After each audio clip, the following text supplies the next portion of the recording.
parfaite ne lui empêche aucunement d'être un bon débatteur et un libre penseur. Jean-François Barry. Il y a eu une étude récemment, un sondage qui montrait que les jeunes et les Québécois ont peu de connaissances en finance. Et moi, pour vrai, ça me trouble.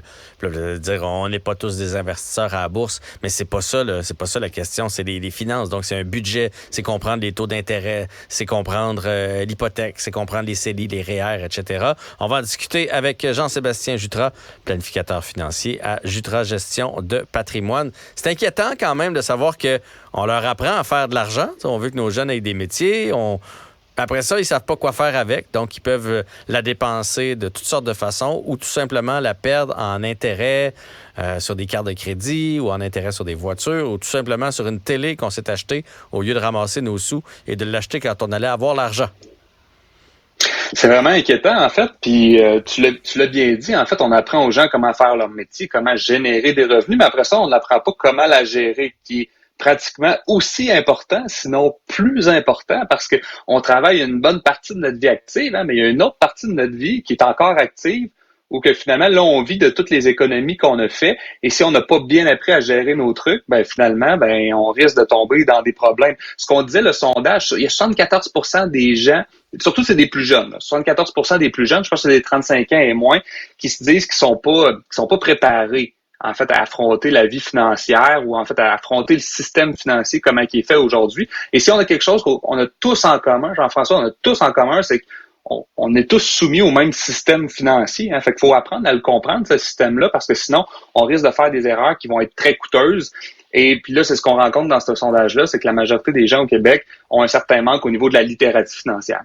Et on peut pas revenir en arrière en finance. C'est ça aussi qui est triste. Là. Tu sais, quelqu'un qui s'est loadé une carte de crédit, qui la paie pendant des années, à un moment donné, il réalise que c'était pas la bonne chose à faire. Mais toutes ces pénalités-là, c'est de l'argent qui ne reverra plus. Quelqu'un qui n'a pas économisé jeune, à un moment donné, tu fais « Hey, si j'avais commencé ça quand j'avais 30 ans, ou si j'avais commencé mon REER quand les enfants sont nés... » Mais c'est ça. Mais là, il est trop tard. Et il est jamais trop tard pour épargner, je sais, mais c'est quand même...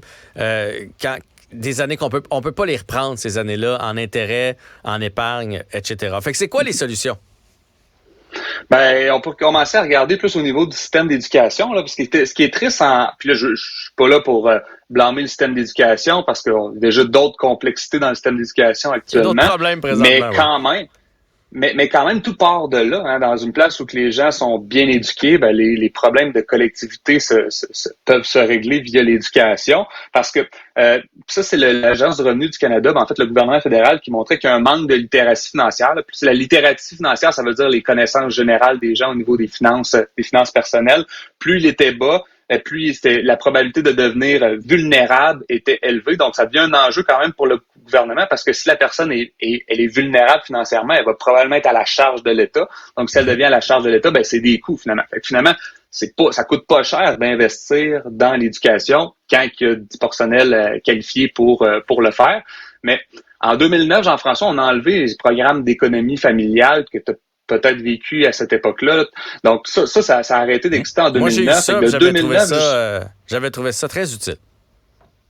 C'est très utile. On a enlevé ça en 2009 parce qu'il y avait d'autres programmes, d'autres choses vraiment intéressantes à dire. Puis le volet économie financière, éducation financière est revenu aux alentours des années 2018, mais il est donné dans l'environnement de l'univers social, donc entre la géo, l'histoire puis le monde contemporain.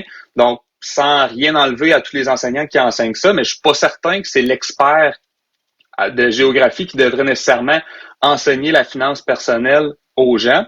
Puis le sondage l'a montré en fait que peut-être que des fois, le prof de géo, qui a toute sa bonne volonté, s'y connaît elle-même ou lui-même pas en finance. T'sais? Ça veut pas dire que ses finances sont à l'ordre. Fait qu'on a peut-être pas les bonnes personnes en place. C'est un expert dans ce qu'il fait. Fait qu'en géographie, en histoire, par contre, c'est pas un expert au niveau financier. Puis évidemment, ça a des coûts à embaucher des experts et tout. Mais reste que je pense qu'il y a un intérêt, pas un intérêt, mais un enjeu global au niveau d'enseigner les finances personnelles. Puis, juste pour te donner un exemple, je suis en train de monter un programme justement pour le secondaire, mais le problème qu'on se rend compte en parcourant tout ça, c'est le financement de ce programme-là. Hein, parce que moi, ce que je voulais, c'est tourner ça d'avance, puis, tu sais, que ça se roule dans les écoles. Mais les budgets des commissions scolaires sont limités à ce niveau-là. Puis là, chacune des commissions scolaires, ben, veut pas nécessairement partager avec une autre commission scolaire, fait que ça amène certains troubles à ce niveau-là. Fait que pour financer ça, qu'est-ce que ça prend? Ben, ça prend un partenaire d'une institution financière. Et là, on perd le volet un peu indépendance quand on met un partenaire à l'intérieur de tout ça, parce que les grands joueurs d'institutions financières qui vont vouloir financer le programme, ben ils vont vouloir que quelque part dans le programme, on sollicite le jeune à rentrer dans l'institution financière. Ouais. Donc, veut pas, le fait quand c'est financé par les grands joueurs des institutions financières, ben ça vient un peu influencer, ça peut venir influencer un peu tout ça, là. Mm-hmm. Puis malheureusement, ben, il y a l'école, il y a notre entourage, mais c'est pas tout le monde qui peut se tourner vers leurs parents pour avoir de bons conseils, parce que moi, c'est le plus bel exemple. Là. Mes parents, ils m'appellent là, quand il y a un placement qui vient à échéance. Là. C'est pas tout le monde qui connaît ça, la finance. Là. Non, puis malheureusement, 67% des gens vont se tourner vers leurs parents, leur mononcle qui connaît tout pour gérer leur volet finances personnelles. Et là, ce qu'on voit de plus en plus, c'est plutôt tout le volet médias sociaux, hein, je vais le dire, wannabe spécialistes en investissement qui sont sur TikTok ou qui sont sur les Reels qu'on peut voir sur Instagram, ou qu'on va vendre de la formation, mais que finalement, c'est pas nécessairement un expert là-dedans. Puis on a vu dernièrement l'Autorité des marchés financiers qui a sanctionné quand même beaucoup de gens qui donnaient des conseils financiers ou des conseils hypothécaires. Mais ça, c'est une profession que ça prend un permis pour le faire. Les gens sont soumis à de la formation continue. Donc, l'Autorité des marchés a sanctionné là-dedans. Mais ça, on en voit de plus en plus sur les médias sociaux. Donc, faire attention un peu à ça, parce que parfois, ben, la personne qui est bon sur l'algorithme de TikTok, ben, c'est pas nécessairement non plus l'expert, puis probablement qu'il y a quelque chose à vendre en arrière de tout ça. Puis là, de plus en plus, on voit les gens qui vont auto-gérer leurs trucs. Ils vont aller sur des applications en ligne.